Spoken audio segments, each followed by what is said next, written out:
Winston stopped reading for a moment. Somewhere in remote distance, a rocket bomb thundered. The blissful feeling of being alone with the forbidden book, in a room with no telescreen, had not worn off.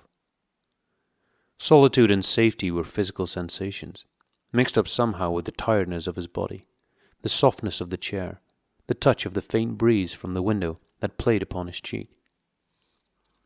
The book fascinated him, or more exactly, it reassured him. In a sense, it told him nothing that was new, but that was part of the attraction. It said what he would have said if it had been possible for him to set his scattered thoughts in order. It was the product of a mind similar to his own, but enormously more powerful, more systematic, less fear-ridden. The best books, he perceived, are those that tell you what you know already.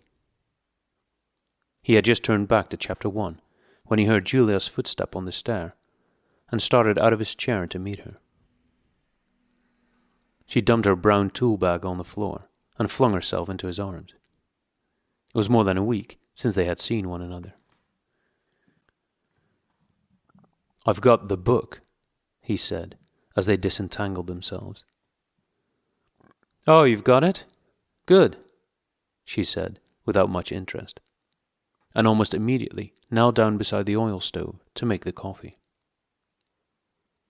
They did not return to the subject until they had been in bed for half an hour. The evening was just cool enough to make it worthwhile to pull up the counterpane. From below came the familiar sound of singing and the scrape of boots on flagstones. The brawny, red-armed woman, whom Winston had seen there on his first visit, was almost a fixture in the yard. There seemed to be no hour of daylight when she was not marching to and fro between the wash-tub and the line, alternately gagging herself with clothes-pegs and breaking forth into lusty song. Julia had settled down on her side, and seemed to be already on the point of falling asleep. He reached out for the book, which was lying on the floor, and sat up against the bedhead. "We must read it," he said. "You too. All members of the Brotherhood have to read it." "You read it," she said with her eyes shut. "Read it aloud. That's the best way. Then you can explain it to me as you go." The clock's hand said 6, meaning 18. They had 3 or 4 hours ahead of them. He propped the book against his knees and began reading. Chapter 1. Ignorance is Strength. Throughout recorded time, and probably since the end of the Neolithic Age, there have been 3 kinds of people in the world: the high, the middle, and the low. They have been subdivided in many ways. They have borne countless different names, and their relative numbers, as well as their attitude towards one another, have varied from age to age. But the essential structure of society has never altered.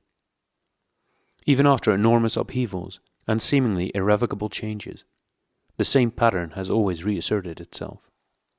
Just as a gyroscope will always return to equilibrium, however far it is pushed one way or the other. "Julia, are you awake?" said Winston. "Yes, my love, I'm listening.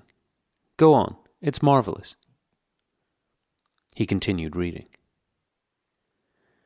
The aims of these 3 groups are entirely irreconcilable. The aim of the high is to remain where they are. The aim of the middle is to change places with the high. The aim of the low, when they have an aim, for it is an abiding characteristic of the low that they are too much crushed by drudgery to be more than intermittently conscious of anything outside their daily lives, is to abolish all distinctions and create a society in which all men shall be equal. Thus, throughout history, a struggle which is the same in its main outlines recurs over and over again. For long periods, the high seem to be securely in power, but sooner or later, there always comes a moment when they lose either their belief in themselves or their capacity to govern efficiently, or both. They are then overthrown by the middle, who enlist the low on their side by pretending to them that they are fighting for liberty and justice.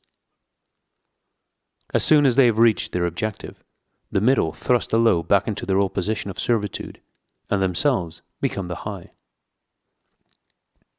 Presently, a new middle group splits off from one of the other groups, or from both of them, and the struggle begins over again. Of the three groups, only the low are never even temporarily successful in achieving their aims. It would be an exaggeration to say that throughout history there has been no progress of a material kind. Even today, in a period of decline, the average human being is physically better off than he was a few centuries ago. But no advance in wealth, no softening of manners, no reform or revolution has ever brought human equality a millimeter nearer. From the point of view of the low, no historic change has ever meant much more than a change in the name of their masters. By the late 19th century, the recurrence of this pattern had become obvious to many observers. There then arose schools of thinkers who interpreted history as a cyclical process and claimed to show that inequality was the unalterable law of human life. This doctrine, of course, had always had its adherents, but in the manner in which it was now put forward, there was a significant change. In the past, the need for a hierarchical form of society had been the doctrine specifically of the high. It had been preached by kings and aristocrats, and by the priests, lawyers, and the like, who were parasitical upon them, and it had generally been softened by promises of compensation in an imaginary world beyond the grave. The middle, so long as it was struggling for power, had always made use of such terms as freedom, justice, and fraternity. Now, however, the concept of human brotherhood began to be assailed by people who were not yet in positions of command, but merely hoped to be so before long. In the past, the middle had made revolutions under the banner of equality, and then had established a fresh tyranny as soon as the old one was overthrown. The new middle groups, in effect, proclaimed their tyranny beforehand. Socialism, a theory which appeared in the early 19th century, and was the last link in a chain of thought stretching back to the slave rebellions of antiquity, was still deeply infected by the utopianism of past ages. But in each variant of socialism that appeared from about 1900 onwards, the aim of establishing liberty and equality was more and more openly abandoned. The new movements which appeared in the middle years of the century, Ingsoc in Oceania, Neo-Bolshevism in Eurasia, death worship, as it is commonly called, in East Asia, had the conscious aim of perpetuating unfreedom and inequality.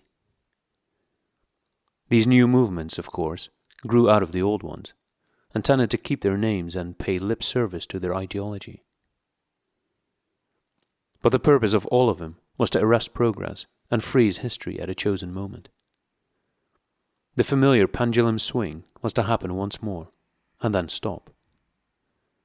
As usual, the high were to be turned out by the middle, who would then become the high.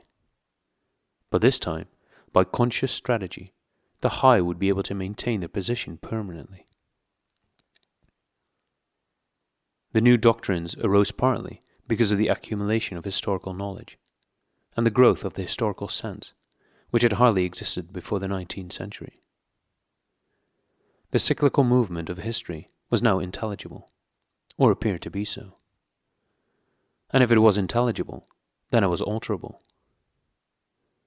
But the principal underlying cause was that, as early as the beginning of the 20th century, human equality had become technically possible.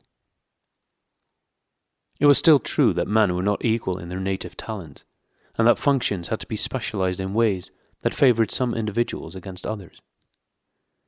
But there was no longer any real need for class distinctions, or for large differences of wealth. In earlier ages, class distinctions had been not only inevitable, but desirable. Inequality was the price of civilization. With the development of machine production, however, the case was altered. Even if it was still necessary for human beings to do different kinds of work, it was no longer necessary for them to live at different social or economic levels. Therefore, from the point of view of the new groups who were on the point of seizing power, human equality was no longer an ideal to be striven after, but a danger to be averted. In more primitive ages, when a just and peaceful society was in fact not possible, it had been fairly easy to believe it. The idea of an earthly paradise in which men should live together in a state of brotherhood, without laws and without brutal labor, had haunted the human imagination for thousands of years. And this vision had had a certain hold even on the groups who actually profited by each historic change. The heirs of the French, English, and American revolutions had partly believed in their own phrases about the rights of man, freedom of speech, equality before the law, and the like, and had even allowed their conduct to be influenced by them to some extent. But by the fourth decade of the 20th century, all the main currents of political thought were authoritarian. The earthly paradise had been discredited at exactly the moment when it became realizable.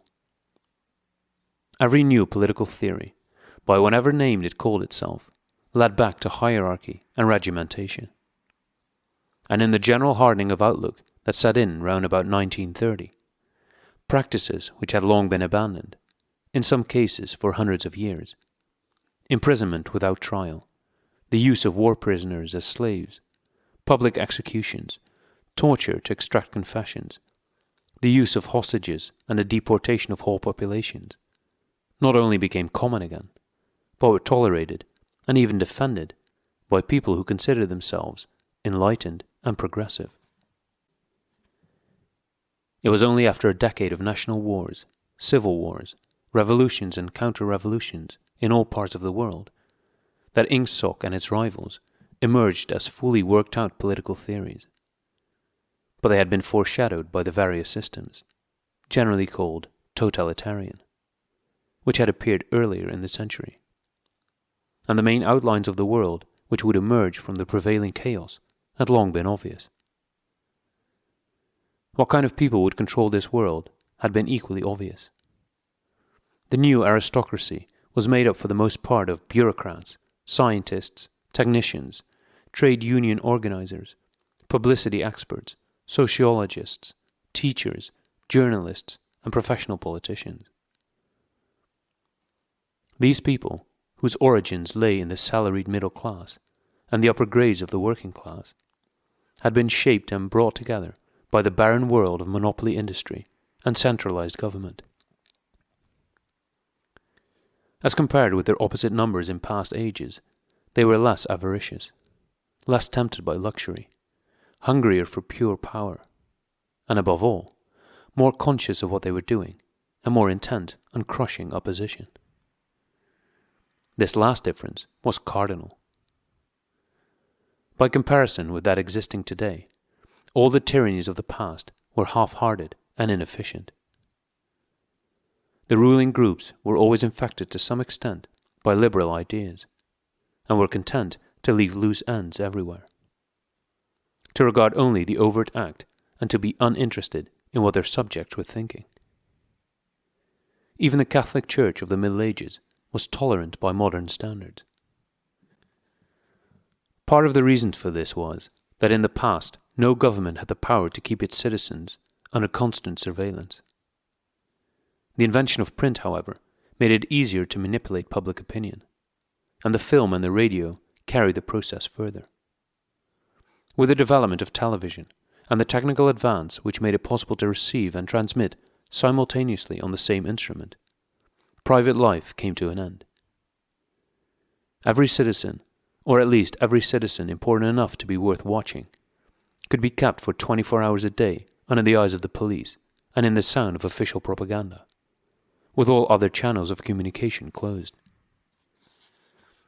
The possibility of enforcing not only complete obedience to the will of the state, but complete uniformity of opinion on all subjects, now existed for the first time. After the revolutionary period of the 50s and 60s, society regrouped itself, as always, into high, middle, and low. But the new high group, unlike all its forerunners, did not act upon instinct, but knew what was needed to safeguard its position. It had long been realized that the only secure basis for oligarchy is collectivism.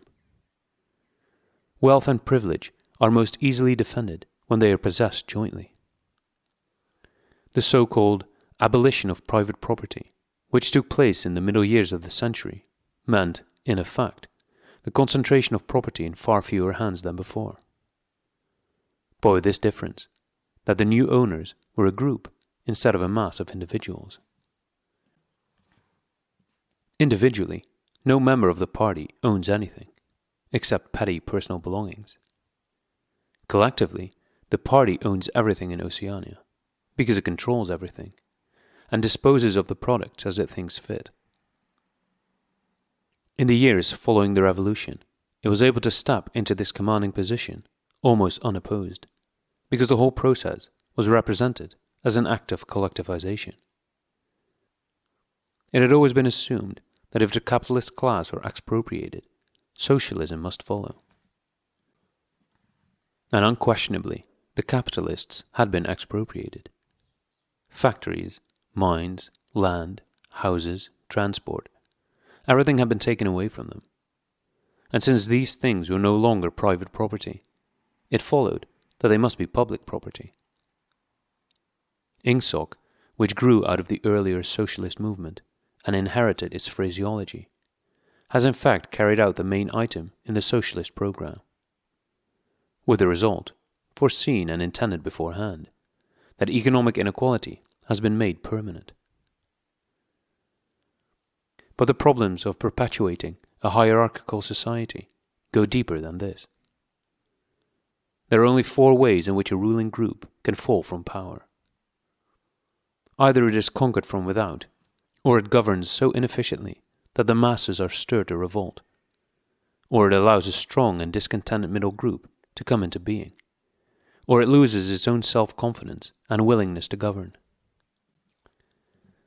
These causes do not operate singly, and as a rule, all 4 of them are present in some degree. A ruling class which could guard against all of them would remain in power permanently. Ultimately, the determining factor is the mental attitude of the ruling class itself. After the middle of the present century, the first danger had in reality disappeared. Each of the 3 powers which now divide the world is in fact unconquerable, and could only become conquerable through slow demographic changes, which a government with wide powers can easily avert. The second danger, also, is only a theoretical one. The masses never revolt of their own accord, and they never revolt merely because they are oppressed. Indeed, so long as they are not permitted to have standards of comparison, they never even become aware that they are oppressed. The recurrent economic crises of past times were totally unnecessary, and are not now permitted to happen. But other and equally large dislocations can and do happen without having political results, because there is no way in which discontent can become articulate. As for the problem of overproduction, which has been latent in our society since the development of the machine technique, it is solved by the device of continuous warfare. See Chapter 3, which is also useful in keying up public morale to their necessary pitch. From the point of view of our present rulers, therefore, the only genuine dangers are the splitting off of a new group of able, underemployed, power-hungry people, and the growth of liberalism and skepticism in their own ranks. The problem, that is to say, is educational. It is a problem of continuously molding the consciousness both of the directing group and of the larger executive group that lies immediately below it. The consciousness of the masses needs only to be influenced in a negative way. Given this background, one could infer, if one did not know it already, the general structure of oceanic society. At the apex of the pyramid comes Big Brother. Big Brother is infallible and all-powerful. Every success, every achievement, every victory, every scientific discovery, all knowledge, all wisdom, all happiness, all virtue, are held to issue directly from his leadership and inspiration. Nobody has ever seen Big Brother. He is a face on the hoardings, a voice on the telescreen. We may be reasonably sure that he will never die, and there is already considerable uncertainty as to when he was born. Big Brother is the guise in which the party chooses to exhibit itself to the world. His function is to act as a focusing point for love, fear, and reverence, emotions which are more easily felt towards an individual than towards an organization. Below Big Brother comes the inner party. Its number is limited to 6 million, or something less than 2% of the population of Oceania. Below the inner party comes the outer party, which, if the inner party is described as the brain of the state, may be justly likened to the hands. Below that come the dumb masses, whom we habitually refer to as the proles, numbering perhaps 85% of the population. In the terms of our earlier classification, the proles are the low. For the slave populations of the equatorial lands, who pass constantly from conqueror to conqueror, are not a permanent or necessary part of the structure. In principle, membership of these three groups is not hereditary. The child of inner party parents is in theory not born into the inner party. Admission to either branch of the party is by examination, taken at the age of 16. Nor is there any racial discrimination, or any marked domination of one province by another. Jews, Negroes, South Americans of pure Indian blood are to be found in the highest ranks of the party, and the administrators of any area are always drawn from the inhabitants of that area. In no part of Oceania do the inhabitants have the feeling that they are a colonial population ruled from a distant capital. Oceania has no capital, and its titular head is a person whose whereabouts nobody knows. Except that English is its chief lingua franca, and newspeak its official language, it is not centralized in any way. Its rulers are not held together by blood ties, but by adherence to a common doctrine. It is true that our society is stratified, and very rigidly stratified, on what at first sight appear to be hereditary lines. There is far less to and fro movement between the different groups than happened under capitalism, or even in the pre-industrial ages. Between the two branches of the party there is a certain amount of interchange, but only so much as will ensure that weaklings are excluded from the inner party, and that ambitious members of the outer party are made harmless by allowing them to rise. Proletarians, in practice, are not allowed to graduate into the party. The most gifted among them, who might possibly become nuclei of discontent, are simply marked down by the thought police and eliminated. But this state of affairs is not necessarily permanent, nor is it a matter of principle. The party is not a class in the old sense of the word. It does not aim at transmitting power to its own children, as such. And if there were no other way of keeping the ablest people at the top, it would be perfectly prepared to recruit an entire new generation from the ranks of the proletariat. In the crucial years, the fact that the party was not a hereditary body did a great deal to neutralize opposition. The older kind of socialist, who had been trained to fight against something called class privilege, assumed that what is not hereditary cannot be permanent. He did not see that the continuity of an oligarchy need not be physical, nor did he pause to reflect that hereditary aristocracies have always been short-lived, whereas adoptive organizations, such as the Catholic Church, have sometimes lasted for hundreds or thousands of years. The essence of oligarchical rule is not father-to-son inheritance, but the persistence of a certain worldview and a certain way of life, imposed by the dead upon the living.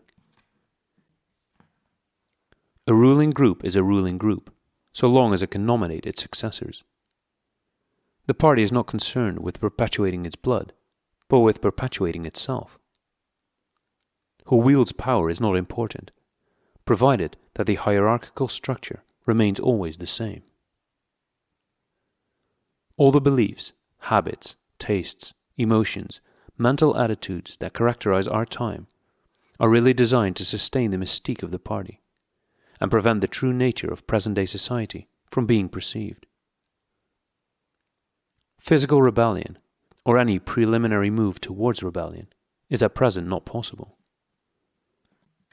From the proletarians, nothing is to be feared. Left to themselves, they will continue from generation to generation and from century to century, working, breeding, and dying, not only without any impulse to rebel, but without the power of grasping that the world could be other than it is.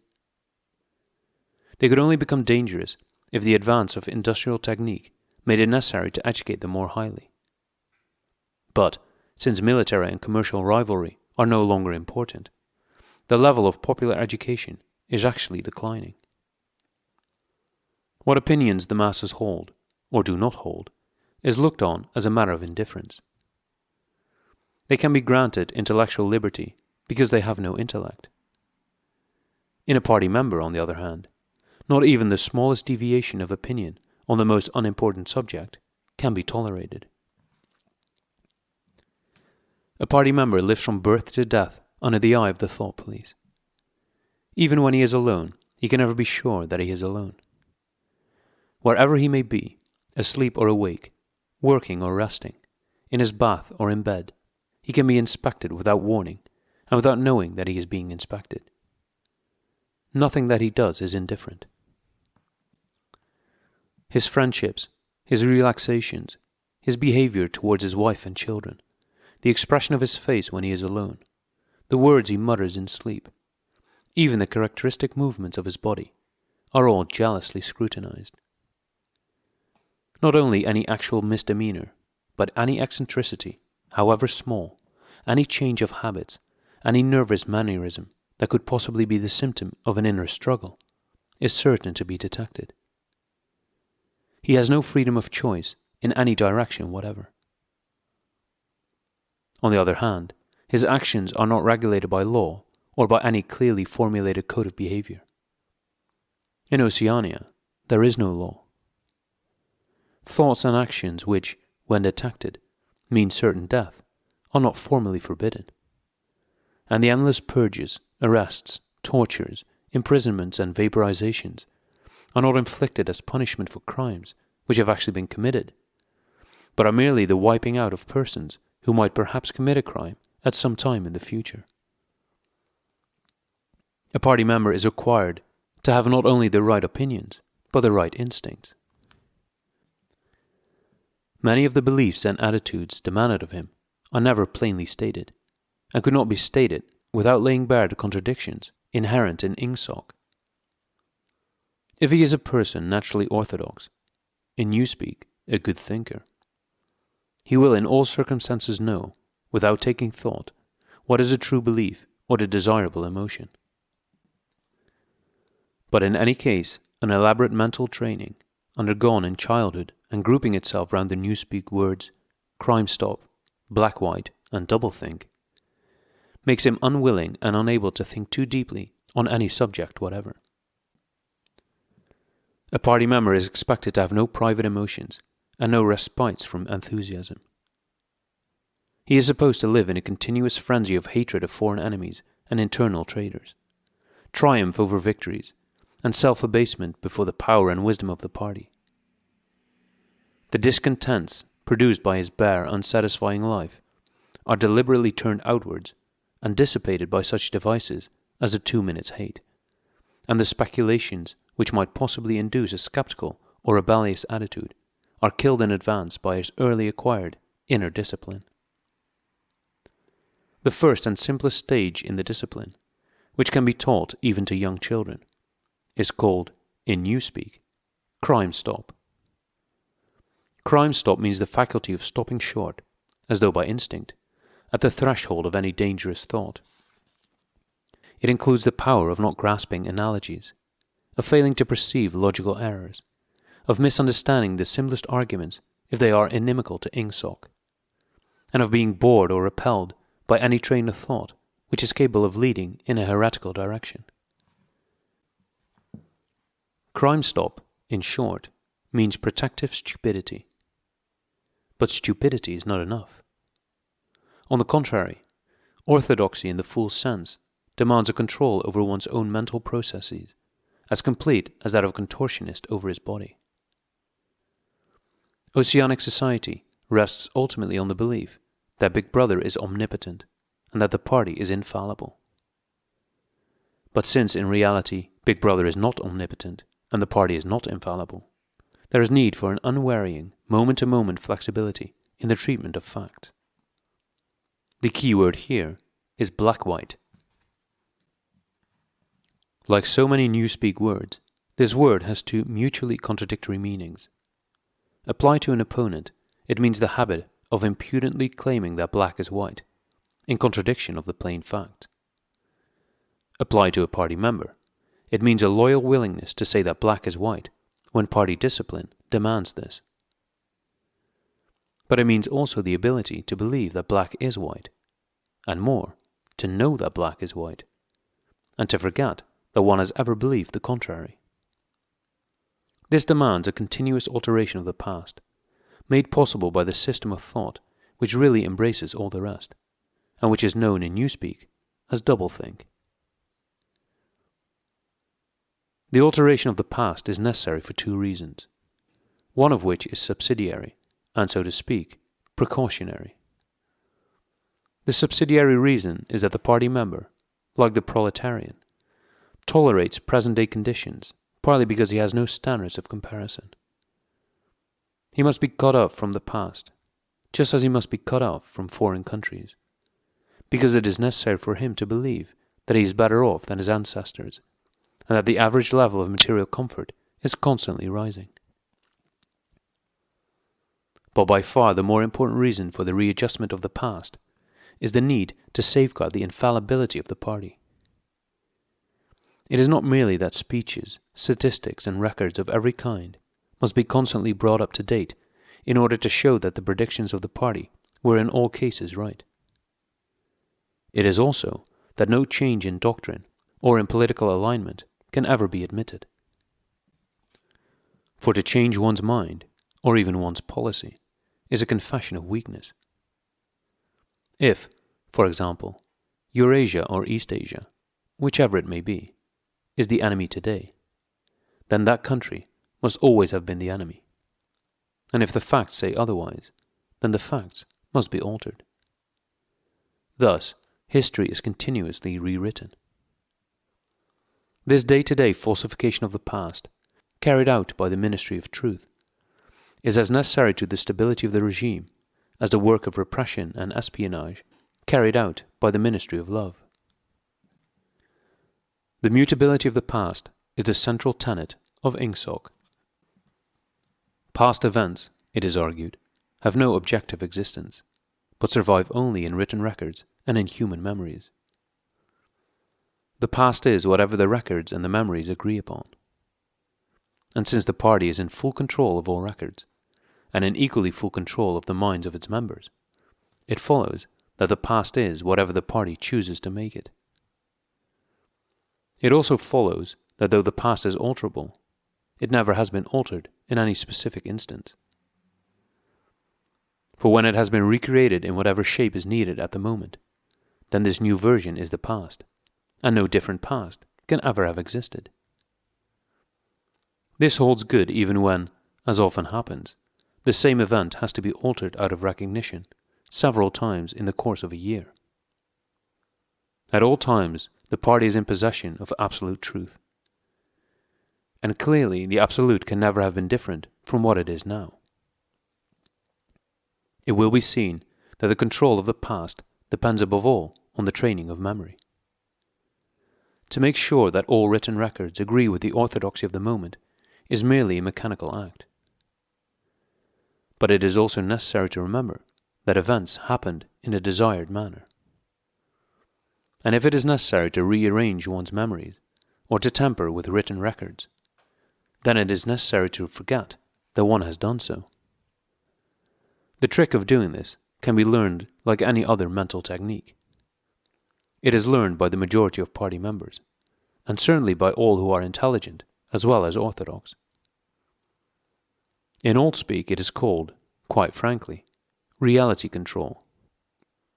In new speak it is called doublethink, though doublethink comprises much else as well. Doublethink means the power of holding two contradictory beliefs in one's mind simultaneously, and accepting both of them. The party intellectual knows in which direction his memories must be altered. He therefore knows that he is playing tricks with reality. But by the exercise of doublethink, he also satisfies himself that reality is not violated. The process has to be conscious, or it would not be carried out with sufficient precision. But it also has to be unconscious, or it would bring with it a feeling of falsity and hence of guilt. Doublethink lies at the very heart of Ingsoc, since the essential act of the party is to use conscious deception while retaining the firmness of purpose that goes with complete honesty. To tell deliberate lies while genuinely believing in them, to forget any fact that has become inconvenient, and then, when it becomes necessary again, to draw it back from oblivion for just so long as it is needed, to deny the existence of objective reality, and all the while to take account of the reality which one denies. All this is indispensably necessary. Even in using the word doublethink, it is necessary to exercise doublethink. For by using the word, one admits that one is tampering with reality. By a fresh act of doublethink, one erases this knowledge. And so on indefinitely, with the lie always one leap ahead of the truth. Ultimately, it is by means of doublethink that the party has been able, and may, for all we know, continue to be able for thousands of years, to arrest the course of history. All past oligarchies have fallen from power either because they ossified or because they grew soft. Either they became stupid and arrogant, failed to adjust themselves to changing circumstances, and were overthrown. Or they became liberal and cowardly, made concessions when they should have used force, and once again were overthrown. They fell, that is to say, either through consciousness or through unconsciousness. It is the achievement of the party to have produced a system of thought in which both conditions can exist simultaneously. And upon no other intellectual basis could the dominion of the party be made permanent. If one is to rule, and to continue ruling, one must be able to dislocate the sense of reality. For the secret of rulership is to combine a belief in one's own infallibility with the power to learn from past mistakes. It need hardly be said that the subtlest practitioners of doublethink are those who invented doublethink, and know that it is a vast system of mental cheating. In our society, those who have the best knowledge of what is happening are also those who are furthest from seeing the world as it is. In general, the greater the understanding, the greater the delusion. The more intelligent, the less sane. One clear illustration of this is the fact that war hysteria increases in intensity as one rises in the social scale. Those whose attitude towards a war is most nearly rational are the subject peoples of the disputed territories. To these people, the war is simply a continuous calamity which sweeps to and fro over their bodies like a tidal wave. Which side is winning is a matter of complete indifference to them. They are aware that a change of overlordship means simply that they will be doing the same work as before for new masters who treat them in the same manner as the old ones. The slightly more favored workers, whom we call the proles, are only intermittently conscious of the war. When it is necessary, they can be prodded into frenzies of fear and hatred. But when left to themselves, they are capable of forgetting for long periods that the war is happening. It is in the ranks of the party, and above all of the inner party, that the true war enthusiasm is found. World conquest is believed in most firmly by those who know it to be impossible. This peculiar linking together of opposites, knowledge with ignorance, cynicism with fanaticism, is one of the chief distinguishing marks of oceanic society. The official ideology abounds with contradictions, even when there is no practical reason for them. Thus, the party rejects and vilifies every principle for which the socialist movement originally stood, and it chooses to do this in the name of socialism. It preaches a contempt for the working class, unexampled for centuries past, and it dresses its members in a uniform which was at one time peculiar to manual workers and was adopted for that reason. It systematically undermines the solidarity of the family, and it calls its leader by a name which is a direct appeal to the sentiment of family loyalty. Even the names of the four ministries by which we are governed exhibit a sort of impudence in their deliberate reversal of the facts. The Ministry of Peace concerns itself with war, the Ministry of Truth with lies, the Ministry of Love with torture, and the Ministry of Plenty with starvation. These contradictions are not accidental, nor do they result from ordinary hypocrisy. They are deliberate exercises in doublethink. For it is only by reconciling contradictions that power can be retained indefinitely. In no other way could the ancient cycle be broken. If human equality is to be forever averted, if the high, as we have called them, are to keep their places permanently, then the prevailing mental condition must be controlled insanity. But there is one question which until this moment we have almost ignored. It is, why should human equality be averted? Supposing that the mechanics of the process have been rightly described, what is the motive for this huge, accurately planned effort to freeze history at a particular moment of time? Here we reach the central secret. As we have seen, the mystique of the party, and above all of the inner party, depends upon doublethink. But deeper than this lies the original motive, the never-questioned instinct that first led to the seizure of power and brought doublethink, the thought police, continuous warfare, and all the other necessary paraphernalia into existence afterwards. This motive really consists.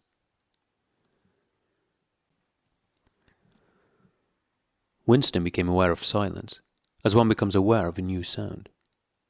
It seemed to him that Julia had been very still for some time past. She was lying on her side, naked from the waist upwards, with her cheek pillowed on her hand, and one dark lock tumbling across her eyes. Her breast rose and fell slowly and regularly. "Julia?" No answer. "Julia, are you awake?" No answer. She was asleep. He shut the book, put it carefully on the floor, lay down, and pulled the coverlet over both of them. He had still, he reflected, not learned the ultimate secret. He understood how. He did not understand why. Chapter 1, like Chapter 3, had not actually told him anything that he did not know. It had merely systematized the knowledge that he possessed already. But after reading it, he knew better than before that he was not mad. Being in a minority, even a minority of one, did not make you mad. There was truth, and there was untruth. And if you clung to the truth, even against the whole world, you were not mad. A yellow beam from the sinking sun slanted in through the window and fell across the pillow. He shut his eyes. The sun on his face and the girl's smooth body touching his own gave him a strong, sleepy, confident feeling. He was safe. Everything was all right. He fell asleep murmuring, "Sanity is not statistical," with the feeling that this remark contained in it a profound wisdom.